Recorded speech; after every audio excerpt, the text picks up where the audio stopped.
Auditing data management. CRM audit data is stored in partitions, and the partitions are automatically organized by CRM into calendar quarters. So that means that CRM creates a new partition for a quarter automatically. Old partitions can be deleted if no longer needed, but only the oldest partition can be deleted. And once deleted, a partition cannot be recovered without a backup or some other form of offline storage to restore from. So let's take a quick look at managing an audit log. So we're back in Settings and Auditing. Here's the global audit settings that we looked at before. We also can take a look at the summary view. This shows all of the activity that's taken place from all users over time. And as you can see, this can mount up to an awful lot of information. So let's go back to auditing. And as it builds up, I can begin to tailor my auditing by taking a look at my entity and field auditing selections and edit those down. And I also can go and open up Audit Log Management, which will now let me review the different audit logs that I have in place. I have for the second quarter of 2011, and then I have the third quarter of 2011. If I went to try and delete the logs, I'm going to have to delete the oldest one first, or I will be prevented from deleting it. So as it says, I can only delete the oldest audit log. On the other hand, if I want to delete the oldest one, it will go ahead and let me do the deletion and clear up the disk space and let me move forward. And that's Audit Log Management. CRM 2011 Data Import Wizard. Data Import Basics. Data can be imported into the CRM system as well as custom entities. An import file must be mapped to the target entity. The map identifies where to place each imported column as far as the attribute that should be the target. Sample maps are provided out of the box, but you can also create and save data maps for reuse. Also, automatic mapping is supported, and CRM uses the column headers of the import file and matches them against the target attribute names. You can download sample templates of all entities to get those names to make your job easier. You can also import into option sets and lookups.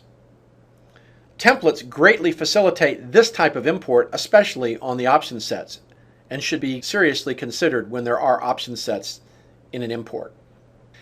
You can import more than one entity at a time, but you need to group the import files together in a zip file and then map individually. You can export entity data for data enrichment and re-import it. This is a powerful way of sending off data from within your system to have it updated and re-imported back into the system without having to do manual maintenance. Import file requirements.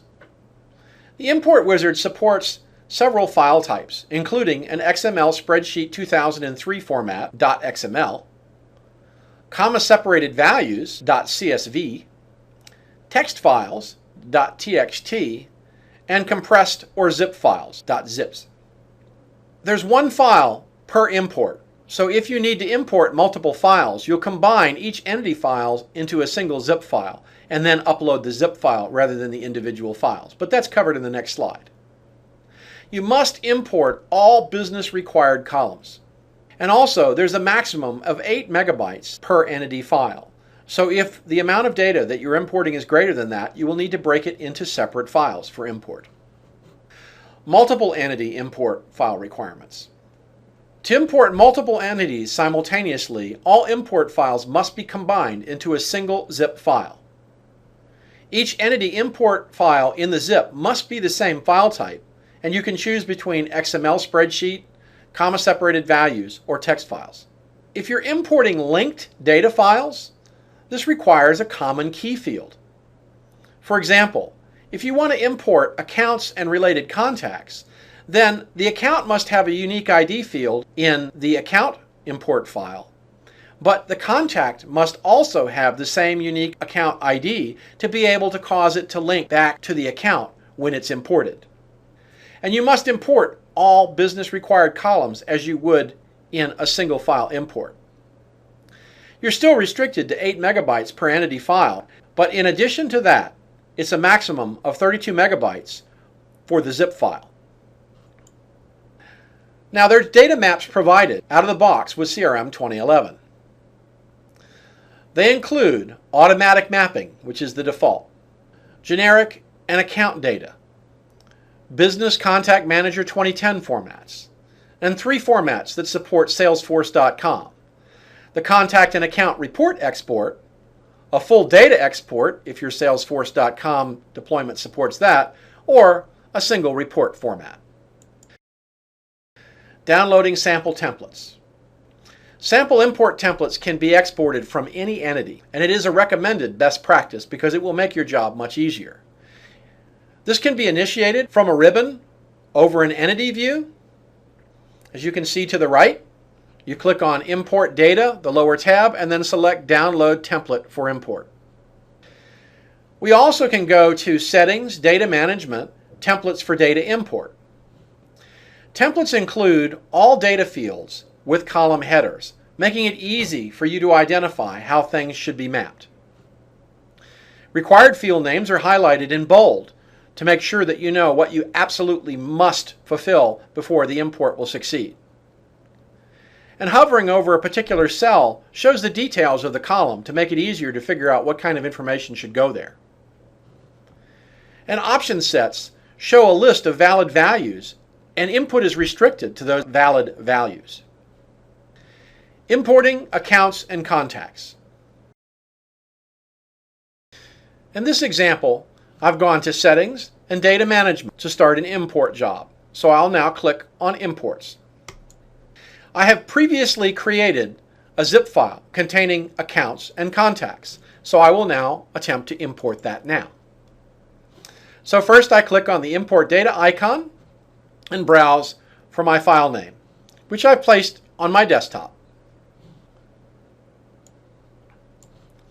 Here is my account and contact import zip file,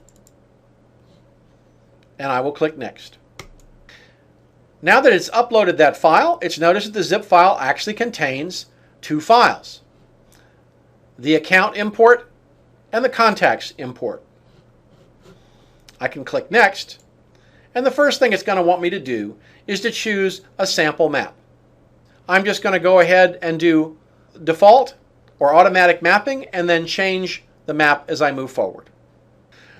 So the first thing I need to do is to associate the data files within my import to the entities that I want to import them to. So the account import is going to go to the account entity, and the contact import is going to go to the contact entity. Next, I move on. So now it would like me to map the unmapped fields and continue. So first I click on Account, and I want it to show all CRM fields. The account name is mandatory, and so it appears at the top. So the first thing I'm going to do is take the account name, which is name in my import file, and map it to the account name header. SYST I don't care about. Email address, I want to map to primary email address. Phone, I want to map to main phone. Primary contact ID, I want to map to primary contact. And primary contact name, I'm going to choose not to map. Next we move on, and it is giving me the warning to allow me to ignore or not ignore unmapped fields. In this case, we'll go ahead and ignore them. And now I want to go back in and I want to edit my contacts.